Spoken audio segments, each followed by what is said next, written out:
He kōna ipurangi tēnei nā te reo irirangi o Aotearoa.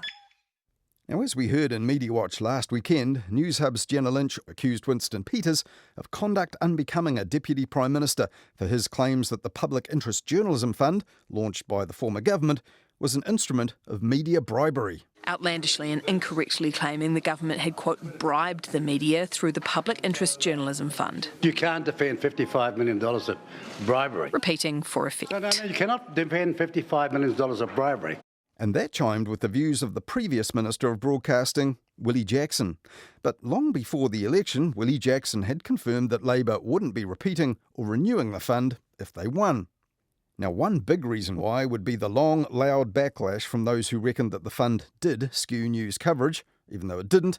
But Willie Jackson told a pre-election meeting about media policy that he reckoned the media didn't even need a cash injection on this scale anyway, because another of his government's interventions would provide the Fair Digital News Bargaining Bill, a law change to force online operators like Google and Facebook to pay the media here for the news that they've distributed for years for free. We've got half the journalists that we had now than we had 10 years ago. Huge amount of good journos who've all gone out the door because these big companies come in, take everything and don't give anything back. If we get this bill through, we'll get a couple of $100 million coming back into the market, and I think it will help us in terms of sustaining jobs and everything else. $200 million is a very optimistic or maybe even heroic estimate of the revenue that such bargaining might get. That's roughly how much the deals struck with Google and Meta in Australia are estimated to have netted annually, and that's in a media market that's many times larger than ours. But while it did bring big money into the media there, it's been a different story so far in Canada, which the Labour Party also looked to for guidance when writing its bill. Canada's Online News Act, also called Bill C-18, prompted Google to threaten to remove Canadian news from their services last year, and Facebook and Instagram's parent Meta actually did that. This page you see now, mostly full of Canadian outlets about this very story, none of them would show up once the company makes its move. However, last week Google did agree to pay a single collective, which would then distribute the funds to the eligible news media agencies based on the number of full-time journalists they employ. And Canada's Prime Minister Justin Trudeau said all this was very good news. After months of holding strong, of demonstrating that our commitment to local journalism, to strong independent journalists getting paid for their work, Google has agreed to properly support journalists, including local journalism. This is a deal, an agreement that is going to resonate around the world as countries and democracies struggling with the same challenges that our media landscape in Canada is facing with are going to look at this, and we're very pleased we were there. Unfortunately, Meta continues to completely abdicate any responsibility towards democratic institutions and even stability, but we're going to continue to work positively in those areas. The BBC has estimated that Canadian media might get $400 million New Zealand dollars a year from this, and that's without Meta and others coming to the party. But others in the media are warning that all this means that media might end up being dependent for their income on tech companies that really don't care about them, or in some cases are actively hostile to them. 5 years ago, Dr Merja Myllylahti from the AUT School of Communication Studies warned that New Zealand media outlets had become dangerously dependent on Facebook and Google for their online traffic. Her study, The Problem of Platform Dependency, showed that the online platform's share of digital ad revenues was growing fast, but news organisations here didn't make any substantial revenue from them. She told Mediawatch at the time that news publishers should pull out of Facebook here, and Facebook and Google should pay a tax to ensure that New Zealand journalism survives in the digital world. Well, 5 years later, the outgoing Labour government left a bill before Parliament that would do just that, but the incoming government has signalled it's not keen, in its words, to tax tech companies. And Merja Myllylahti has revisited the relationship between our local media and big tech in a new book called From Paper to Platform. Now, this says that local news organisations which continue to do business using the social media companies and search engines are at the mercy of them, and they could change their services at will, not in ways that are good for our media. Instagram's new Threads app, she says, has no appetite for hard news, while Google's search results are offering less news these days, and X, formerly Twitter, has stopped showing news headlines and links on tweets. Meanwhile, Facebook continues to tweak its algorithm, often to promote non-news stuff and suppress real news, in ways that are incremental to the company and its users, but damaging and sometimes devastating to online news operations. This week I asked Dr Merja Myllylahti if the dependency, which was a danger 5 years ago, is still now, and if so, what should our media do about it? If you think that Google and Facebook and especially these two have become the major funders of the news, and then they also are funding journalism programs, journalism initiatives, the risks are increasing, not decreasing. And the one big thing, of course, is the visibility of the news. And quite rapidly, it's disappearing. The news is disappearing from these platforms. Yeah, you also said back then, you said, I'm no tax expert, but either they should be levied or taxed, or they should be voluntarily paying something from their ad revenue to public interest journalism. After years of not doing a great deal, the Labour-led government did actually put forward a bill. Doesn't look like the national government that's incoming is all that keen on it. Do you think that bill was a good idea and should progress? Well, it's a bit tricky in the way that, in Australia it has worked to a certain extent. At the moment we have a situation in Canada, actually, Google agreed to pay their news, but they're paying about half of the money that the government was seeking from them. I argue that it's not a long-term solution, and the platforms are there not for the long term. And Meta is already pulling out of the news funding in the US, so I think it can't be the long-term strategy. But in the meantime, though, should New Zealand get on board with this and the government accept that, it's happening all around the world, the platforms have accepted, whether they've been coerced into it, they now pay for news. Well, we need some framework, but, what happened in Canada, I go back to Canada because that's so fresh. In Canada, Google, when they agreed to to pay for the news, they can opt out now from the law. If that's the case in Canada, what happens in New Zealand? Would that be the same thing? Google has already made deals with the 47, I think, publishers. So I'm just wondering what that achieves. And Meta will not come to the table. They are not on the table in Canada either. We need to look closely what's going on in Canada. There's a stat in your new book that says, this is dating back to January 2022, 35% of people using Facebook and social media for news. In one sense, that's enormous. But in your mind, should we be surprised that it's not higher? 35%, I think it's quite high. When the news starts to lose the visibility in Facebook, and they have been downgrading news pretty much on their platforms, same goes with their new Twitter competitor. So they say that hard news is not, they don't care about hard news.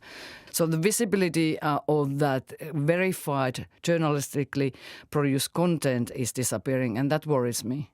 But the statistics says for 35% of people, their main reason for using social media is to read news stories. That's huge. Why is it then that the platforms have been ambivalent, Meta in particular, tweaking their algorithm, as we know in the past, with disastrous consequences for the traffic for news organisations?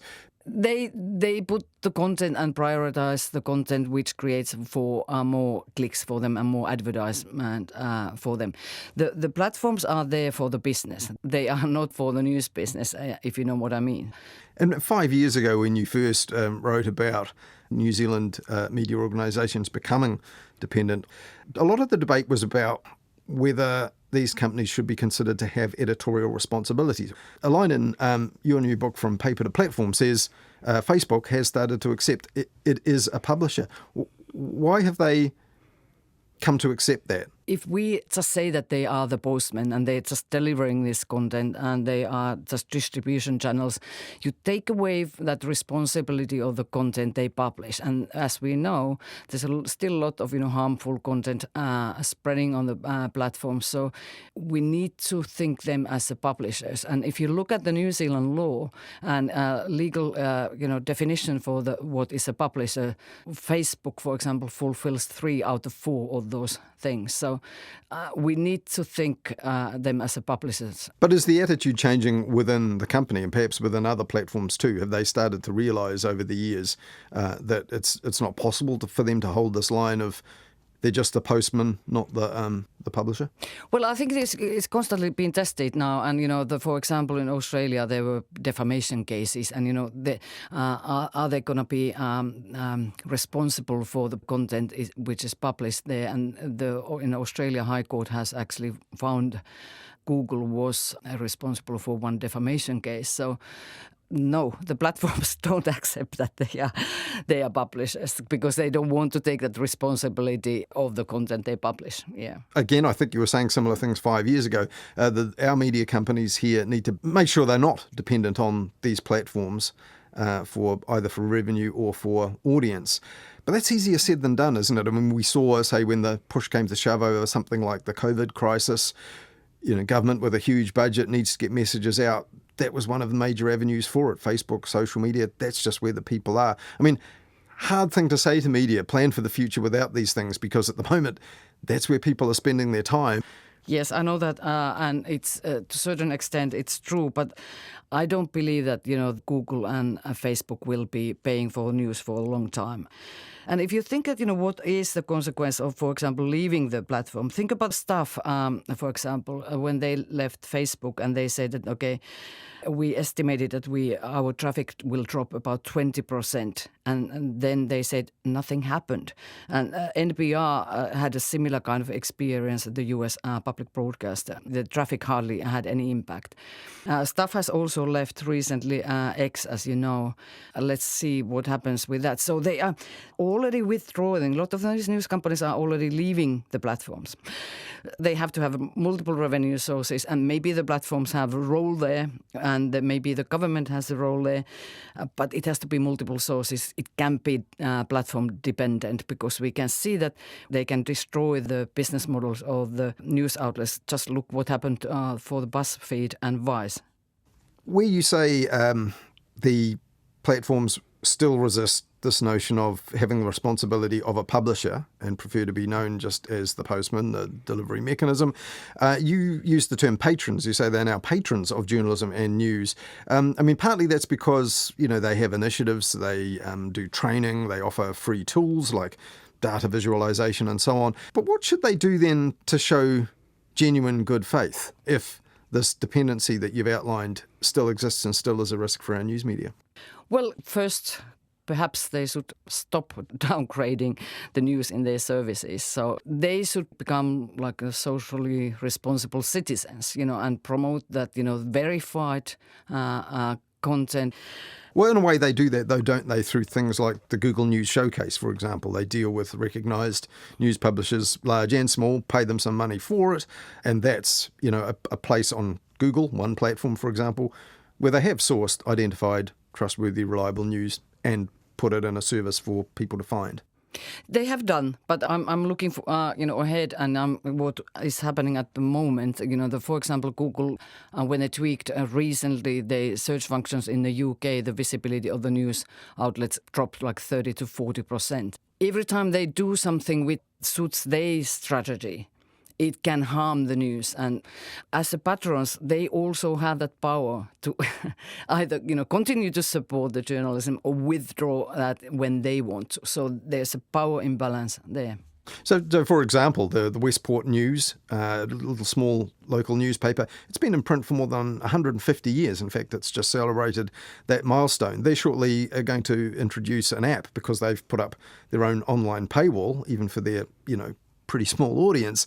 And that has been done with the assistance of the Google News initiative. So, I mean, would you say that's a good thing, or is this an example of the sort of patronage you talk about, which ends up being a kind of dependency, that the Westport News wouldn't be able to do it without the generosity of Google?